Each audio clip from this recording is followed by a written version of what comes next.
അതെ. ഈ ഒരു ഐറ്റം ഇപ്പോൾ ഒരുപാട് ട്രെൻഡിങ് ആയിക്കൊണ്ടിരിക്കുന്ന ഒരു ഐറ്റമാണ് കേട്ടോ.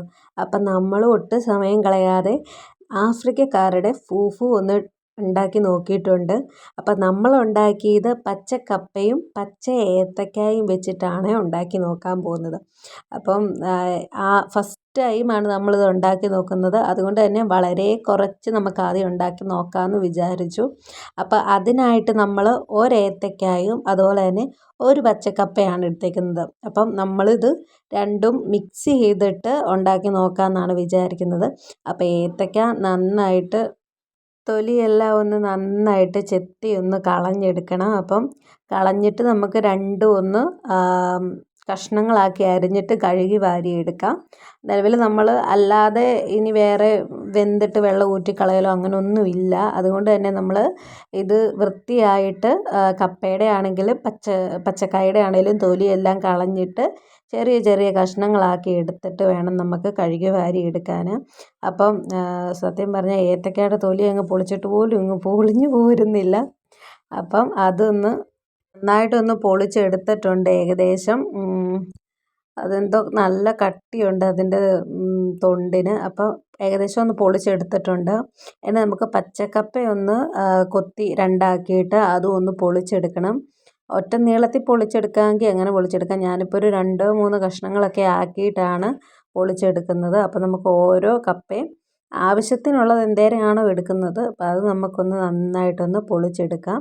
അപ്പോൾ കപ്പയുടെ തൊണ്ട് നന്നായിട്ട് പൊളിഞ്ഞു പോരുന്നുണ്ട്. നല്ല കപ്പയാണെന്ന് തോന്നുന്നു. അപ്പോൾ നന്നായിട്ട് വെന്ത് കിട്ടുന്ന കപ്പയാണെങ്കിൽ ഇതുണ്ടാക്കിയാൽ നല്ല അതിൻ്റെ ആ കറക്റ്റ് ഇതായിട്ട് കിട്ടത്തുള്ളൂ. അപ്പം നമ്മൾ ചെറിയ ചെറിയ കഷ്ണങ്ങളാക്കി കഴുകി വാരി എടുത്തിട്ടുണ്ട്. ഇനി അത് നമുക്ക് മിക്സി ജാറിലോട്ട് ഇട്ട് കൊടുക്കാം. അരിഞ്ഞെടുത്തത് കംപ്ലീറ്റും ഒരുമിച്ച് തന്നെ നമുക്കങ്ങ് അരച്ചെടുക്കാം. അപ്പം ഇനി ഇത്തിരി പാകത്തിന് നമുക്ക് ഉപ്പ് ചേർത്ത് കൊടുക്കണം. നമ്മൾ കുക്ക് ചെയ്യുന്ന സമയത്ത് ഉപ്പിട്ട് കൊടുക്കുന്നില്ല.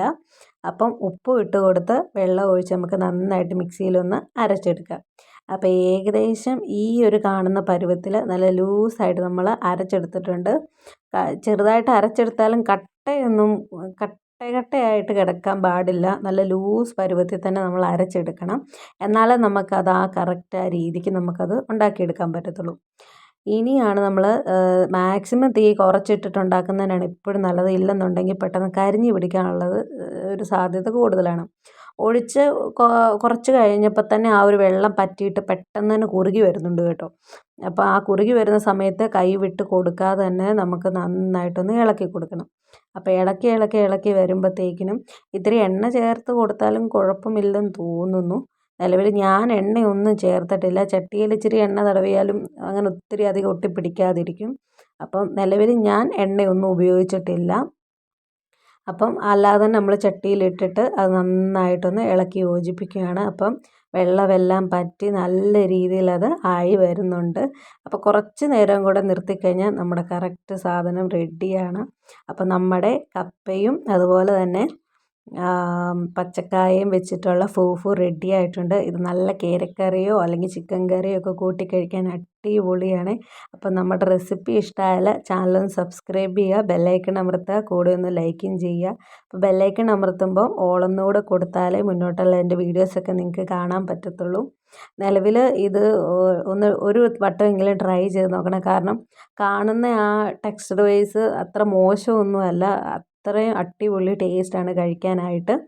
അപ്പോൾ ഒരു വട്ടമെങ്കിലും പച്ച ഏത്തക്കായോ അല്ലെങ്കിൽ കപ്പയോ വാങ്ങിക്കുന്ന ടൈമിൽ ഇതുപോലെ ഒന്ന് ഉണ്ടാക്കി നോക്കണം. കൂട്ടി കഴിക്കാൻ കറിയൊന്നും ഇല്ലെങ്കിലും ഫൂഫു അടിപൊളി ടേസ്റ്റാണ് കേട്ടോ. അപ്പോൾ ട്രൈ ചെയ്ത് നോക്കുക. Okay, by.